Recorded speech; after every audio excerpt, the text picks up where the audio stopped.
commencer, je vais vous parler des programmes. C'est en fait la spécialité du département du Fonds national du travail, la division programme.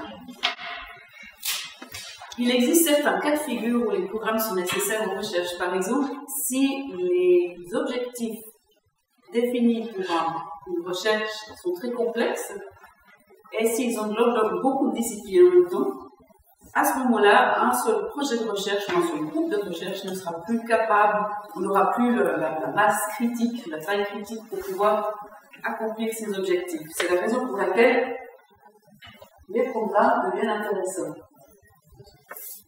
Les programmes, on peut les imaginer un peu comme une entreprise, c'est-à-dire qu'ils ont une structure managériale, administrative. Ils ont également des professionnels qui vont s'occuper de la dissémination des connaissances, mais également du transfert de technologies, et un certain nombre de groupes de recherche. Ces groupes de recherche vont travailler ensemble vers un but commun.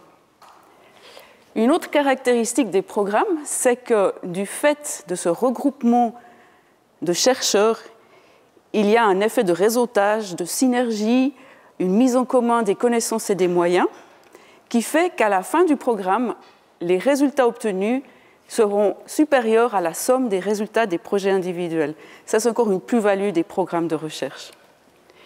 Moi, je vais vous parler de deux types de programmes. C'est les principaux dans ma division programme. Il s'agit des NCCR, ou National Center of Competences in Research, et les deuxièmes sont les programmes nationaux de recherche. Les NCCR ont comme principal objectif de donner une impulsion dans un domaine particulier de la recherche en Suisse. C'est en général des domaines qui ont une importance stratégique en Suisse.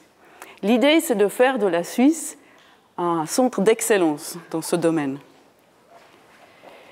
Pour accomplir cet objectif assez ambitieux, les NCCR doivent avoir certaines caractéristiques.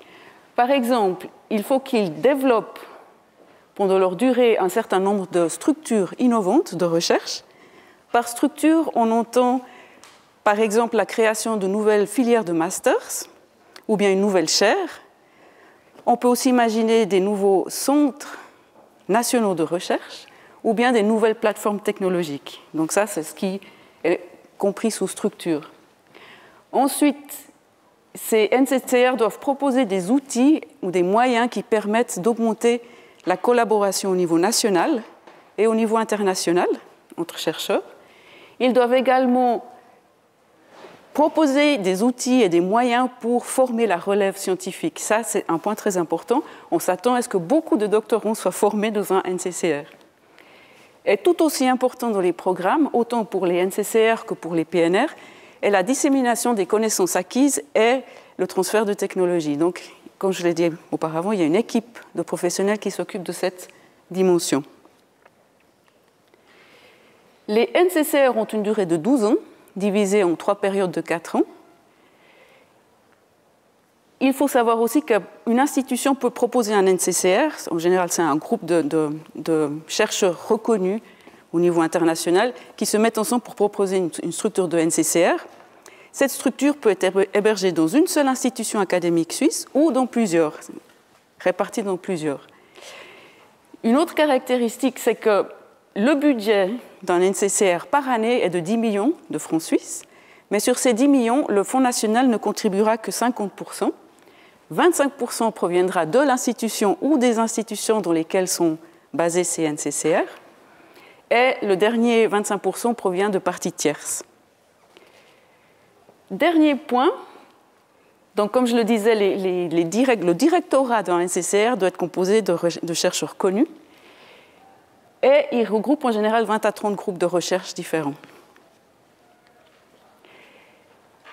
Nous avons publié la mise au concours d'une nouvelle série de NCCR en octobre de cette année.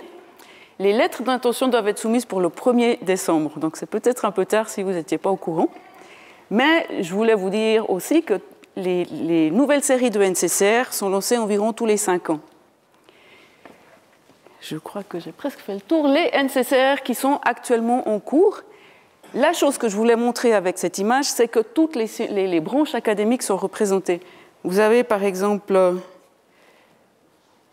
ça c'est typiquement sciences humaines, vous en avez un autre ici.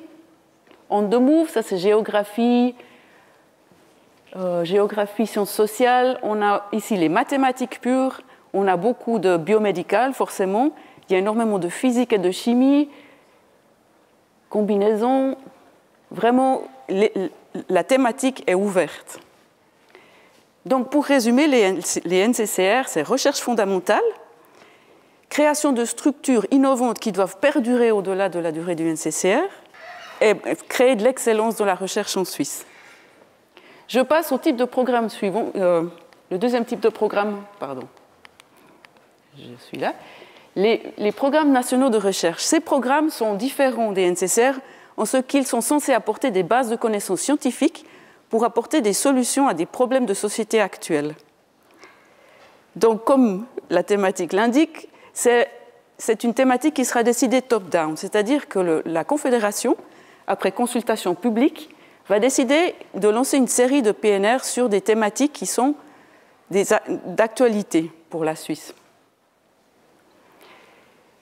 Ces PNR sont également organisés de type entreprise, c'est-à-dire qu'il y a une structure managériale, on les appelle les comités de direction, qui eux vont décider de quel type de recherche est la plus appropriée pour répondre aux questions que se pose le gouvernement. Les PNR sont mis au concours tous les 3 ans environ.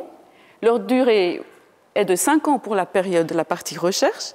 Il y a une première partie d'un peu moins d'une année qui sert à la mise en route, c'est-à-dire élection des experts qui vont constituer le directorat, contenu, type de recherche nécessaire pour répondre aux questions, etc., mise au concours. Et encore une année à la fin du programme, qui est très importante pour ces PNR, c'est la synthèse des résultats. C'est-à-dire que, contrairement à la recherche libre, les chercheurs qui participent à ce type de programme sont un peu plus sollicités, dans le sens où on vous demande de participer à des meetings, à des workshops, où on va essayer ensemble d'émettre des recommandations communes pour le gouvernement qui seront basées sur les résultats, qui seront sortis du programme. Ces recommandations sont ensuite transmises à la Confédération, et d'autre part, toutes les nouvelles connaissances qui ont été acquises pendant la durée du programme vont être disséminées dans la pratique, qui pourra en profiter soit directement, si elles sont directement implémentables, ou pour un développement ultérieur à leur niveau de granulation. Le budget global des PNR se situe entre 15 et actuellement 25 millions, donc c'est global pour la durée totale, et nous avons actuellement 12 PNR, soit en phase de synthèse, soit en cours. Nous sommes en cours de préparation pour une nouvelle série de PNR. Malheureusement, la thématique là est que digitalisation et son impact sur la société. Donc ce sera une série de PNR qui sera très axée sciences sociales, sciences humaines, économie, etc. On a planifié la mise au concours pour le printemps 2019, donc il faut encore un certain temps pour sa mise en route. Alors peut-être que certains d'entre vous ont déjà remarqué que les PNR apparaissent régulièrement dans la presse ou la télévision. En fait, c'est parce qu'ils s'adressent, ils visent des objectifs qui intéressent le public en général, nous en tant que payeurs d'impôts, etc. Et je voulais aussi vous montrer avec cette liste des PNR qui sont couramment actifs, c'est qu'on a aussi toutes les disciplines de la recherche. Par exemple, excusez-moi, je me trompe de bouton à chaque fois. Alors ici, nous avons un PNR qui vient de finir et que vous avez peut-être vu dans la presse et qui traite de la problématique liée à la fin de vie, typiquement en sciences sociales. Dans le PNR sur l'alimentation saine et la production alimentaire durable, la partie alimentation saine est typiquement consommateur, c'est-à-dire comprendre et motiver des choix plus durables et plus sains chez le consommateur. Qu'est-ce qui motive le choix qu'on fait quand on s'alimente, alors qu'il est connu qu'en Suisse, on connaît très bien ce qui est bon et ce qui est moins bon pour notre santé.